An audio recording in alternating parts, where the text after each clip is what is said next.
Hello guys, welcome on my YouTube channel competitive पाठशाला।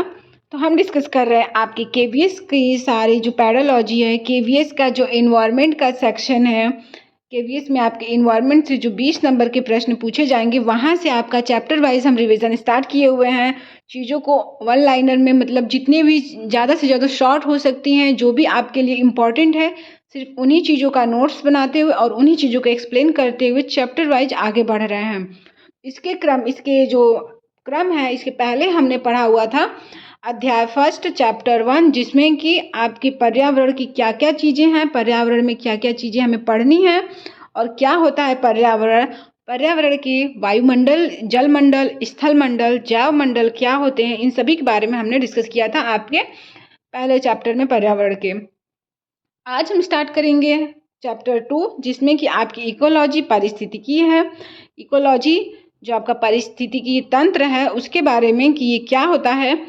तो सबसे पहले यहाँ से शुरुआत करते हैं। जो आपकी पारिस्थितिकी होती है, इकोलॉजी होती है, वो दो शब्दों से मिलकर बनी है, ओकिस और लोगस शब्द से।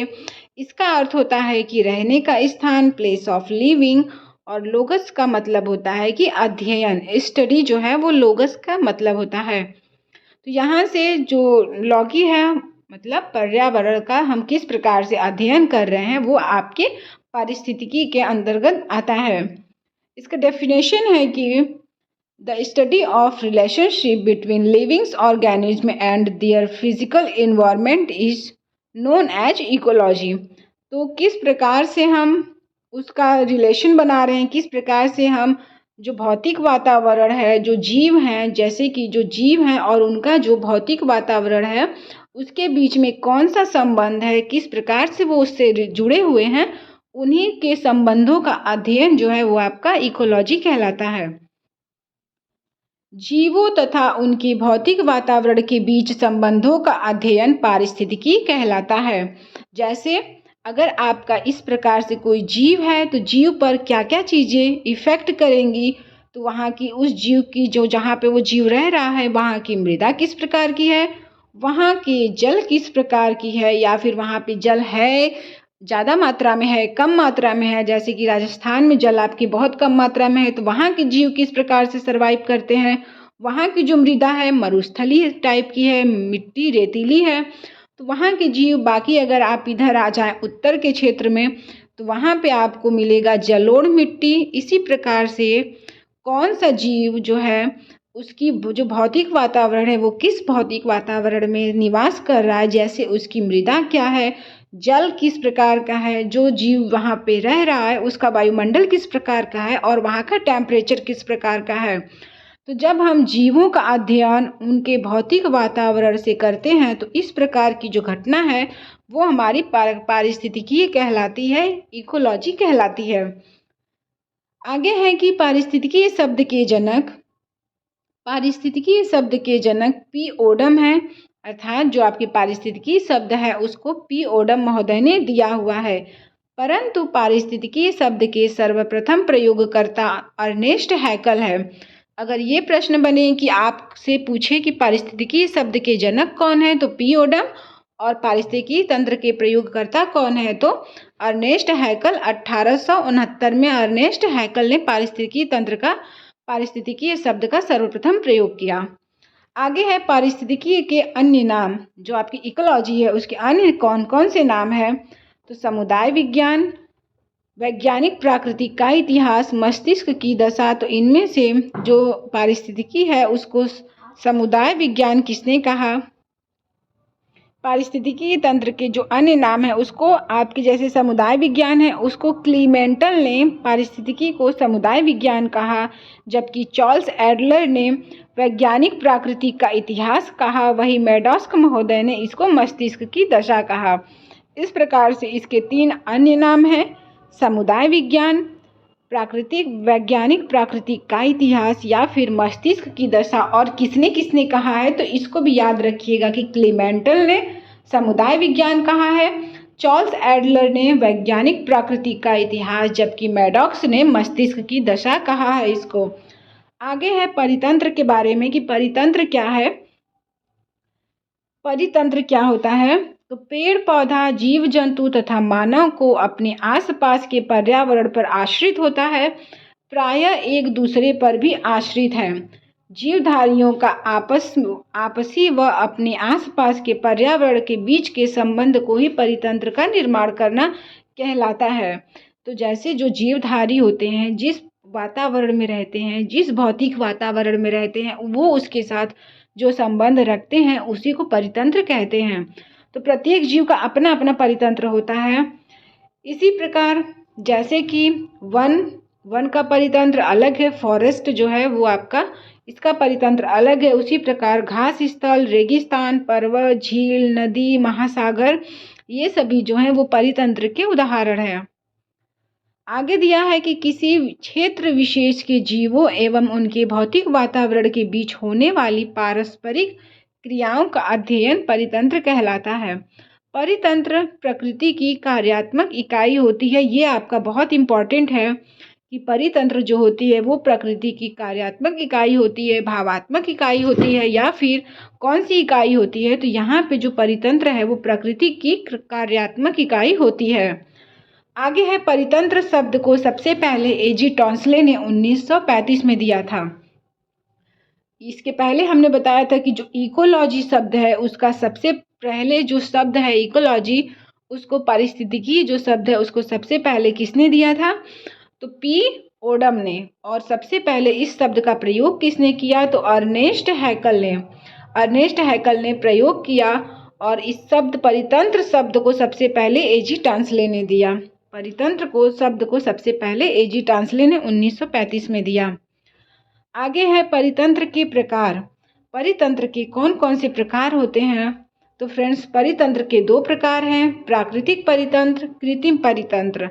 तो जो प्राकृतिक परितंत्र होता है इसमें भी आपके दो प्रकार होते हैं, जैसे जलीय और स्थलीय। उसी प्रकार कृत्रिम परितंत्र में भी जलीय और स्थलीय दो पार्ट होते हैं। तो आगे देखते हैं कि प्राकृतिक परितंत्र में जो जलीय हैं वे कौन से होते हैं और स्थलीय कौन से होते हैं। तो ये है आपके जलीय यानी नेचुरल, जो प्राकृतिक यानी कि नेचुरल, और इसमें आपके दो हैं, जलीय और स्थलीय।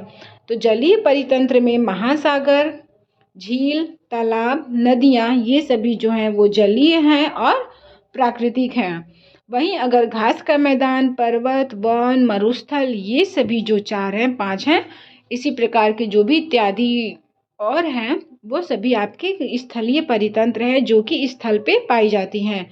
जो परितंत्र आपका प्राकृतिक है और जल में पाया जाता है वो आपका जलीय परितंत्र होता है, और जो परितंत्र स्थल पे भूभूमि भाग पे पाया जाता है वो स्थलीय परितंत्र का उदाहरण होता है। उसी प्रकार आर्टिफिशियल जो परितंत्र होता है, कृत्रिम परितंत्र होता है, उसमें भी दो भाग हैं, एक जलीय होता है और एक स्थलीय होता है। क्योंकि मानव जो परितंत्र बनाते हैं वो जलीय भी बनाते हैं, वो स्थलीय भी बनाते हैं। उनके द्वारा, मानवों के द्वारा बनाया गया आपका वाटर पार्क ये है, मछली घर, एक्वेरियम और बांध, जलाशय, ये सभी जो हैं वो मानवों के द्वारा निर्मित किए गए हैं, और ये सभी आर्टिफिशियल जलीय परितंत्र के उदाहरण हैं। और दूसरा है स्थलीय परितंत्र, मानवों के द्वारा निर्मित यानी कि कृत्रिम में स्थलीय परितंत्र, जैसे फसल, धान का खेत, पार्क, अभयारण्य, बाग, चिड़ियाघर, ये सभी जो हैं मानव के द्वारा निर्मित हैं। तो इसलिए ये क्या हो गए? कृत्रिम परितंत्र हो गए। और ये परितंत्र आपकी स्थल भूमि के भाग हैं, इसलिए किस प्रकार के हो गए? कृत्रिम के अंतर्गत स्थलीय परितंत्र। आगे है परितंत्र के घटक। परितंत्र के कौन कौन से घटक होते हैं? तो सबसे पहले परितंत्र के दो घटक होते हैं, जैविक घटक और अजैविक घटक। तो जैविक घटक में ज से मतलब जैविक में तीन वर्ड हैं, तीन ठो हैं इसके घटक, उत्पादक, उपभोक्ता और अपघटक, तीन हो गए इसके। बाकी अजैविक घटक में आपके तीन हैं, भौतिक घटक, कार्बनिक घटक, अकार्बनिक घटक। तो इस प्रकार से अगर प्रश्न पूछे कि प्रकाश जो है वो परितंत्र का किस प्रकार का घटक है, तो ऑप्शन में भौतिक, कार्बनिक, अकार्बनिक, अजैविक अगर ऐसे कुछ दे तो आपको लगाना पड़ेगा कि भौतिक घटक है। और अगर ये पूछे कि जैविक है कि अजैविक है तो सीधे सीधे अजैविक को आंसर को टिक कर देना है। तो भौतिक घटक में प्रकाश, तापमान, आर्द्रता, वायुमंडलीय दाब, स्थलाकृति, वायु, ये सभी जो हैं अजैविक घटक के जो है भौतिक घटक के अंतर्गत आते हैं। इसी प्रकार से कार्बनिक घटक में जिसमें कि कार्बन प्रेजेंट हो वो आपका कार्बनिक घटक होगा। इसलिए कार्बोहाइड्रेट, प्रोटीन, वसा, ह्यूमस, यूरिया ये सभी कार्बनिक घटक हैं और ये अजैविक घटक हैं। इसके पहले क्लास में हमने डिस्कस किया था कि अजैविक घटक होते क्या हैं। तो जितने भी निर्जीव हैं वो सभी अजैविक घटक है। अजैविक घटक के अंतर्गत कार्बनिक कौन से हैं, अकार्बनिक कौन से हैं, भौतिक कौन से हैं, ये हमको पहचानना पड़ेगा। तो जिसमें कार्बन होगा वो हमारे कार्बनिक हो गए। जो हमारा ऐसे भौतिक होगा, नेचुरल मतलब भौतिक होगा, उसको हम भौतिक घटक के अंतर्गत रखेंगे। और जिसमें कार्बन प्रेजेंट नहीं होगा वो हमारा अकार्बनिक घटक होगा। जैसे जल, मृदा, खनिज, चट्टान, वायुमंडलीय गैसें इत्यादि जो हैं वो अकार्बनिक घटक के अंतर्गत आती हैं। तो फ्रेंड्स, इस प्रकार से आपके परितंत्र से जो भी इम्पोर्टेंट चीज़ें थी शॉर्ट में जितनी भी नोट्स को कवर करना हुआ उतना हमने यहाँ पे आपके सामने बता दिया कि क्या क्या परितंत्र में पूछने की संभावना बनती है। अब उसकी क्लास में अगर हम और डीपली अध्ययन करने का प्रयास करें तो यहाँ से हम प्रकाश के बारे में 2-4 लाइन याद कर सकते हैं, अच्छी चीज़ें हैं। तापमान क्या होती है, आर्द्रता क्या होती है, उसी तरह कार्बोहाइड्रेट, प्रोटीन, वसा, ह्यूमस, यूरिया के बारे में अलग से एसेंशियल जानकारी हम लेंगे। लेकिन यहाँ पे आपको एक परितंत्र का जो डाटा है वो आपको मिल गया कि इतना चीज़ें आपको पढ़ना है। उत्पादक, उपभोक्ता, अपघटक, इन तीनों चीज़ों को हमने पिछले क्लास में इन तीनों चीज़ों को हम पढ़ चुके हैं। लेकिन अभी बचा है आपका तापमान, जो प्रकाश है। तो प्रकाश को हमने फिजिक्स वाले टॉपिक में क्लियर किया हुआ है। फिजिक्स के लिए हमने 6 क्लास लिया हुआ था टोटल। तो उसमें आपके प्रकाश से रिलेटेड जो भी चीज़ें हैं वो वहाँ पे सारी चीज़ें डिस्कस किया है। आपका यहाँ से बच रहा है तापमान, आर्द्रता, वायुमंडलीय दाब, स्थलाकृति या फिर वायु, तो और कार्बोहाइड्रेट, प्रोटीन, वसा, ह्यूमस, यूरिया, जल, मृदा, खनिज, चट्टान और वायुमंडलीय गैसें, इन सभी को हम एक एक टॉपिक करके आगे डिस्कस करेंगे। लेकिन हमारे पास जो डेटा है कि हमें जो परितंत्र है उसमें इतनी चीज़ों को पढ़ना है, इतनी चीज़ों का वर्णन एनसीईआरटी में है। तो इस प्रकार से आपके परितंत्र के, इकोलॉजी के जो भी डाउट्स थे, जो भी चीज़ें थी, उसका हमने शॉर्ट में सारा ब्यौरा तैयार कर लिया है। अब आपको इसी में से चीज़ों को क्रम वाइज पढ़ते हुए आगे बढ़ना है। इस तरीके से आपका जो दूसरा चैप्टर था कंप्लीट हुआ। हम तीसरे चैप्टर में चलेंगे। तीसरे चैप्टर को हम कल डिस्कस करेंगे और तीसरा चैप्टर भी जो है वो आपका काफ़ी ज़्यादा इम्पॉर्टेंट है, तो उसको भी हम पढ़ेंगे। लेकिन इसके पहले चैप्टर का 2 पार्ट है और इस चैप्टर का सिंगल पार्ट है। और बाकी इसका जो भी आपका ये सारी चीज़ें हैं, इसके पहले जो कार्बोहाइड्रेट, प्रोटीन, वसा, ह्यूमस, यूरिया, जल, मृदा, खनिज, चट्टान, इन सभी को हम पढ़ेंगे टॉपिक वाइज अलग अलग क्लासों में। बाकी लाइट हमने कंप्लीट कर दिया है, तो लाइट आप जाके देख सकते हैं कि लाइट चैप्टर से टोटल 6 वीडियो लगभग बनाया हुआ है, जिसमें कि विस्तृत जानकारी पूरा दिया है हमने। तो आप उसको वहाँ से देख सकते हैं। ठीक है फ्रेंड्स, मिलते हैं नेक्स्ट क्लास में, तब तक के लिए बाय बाय।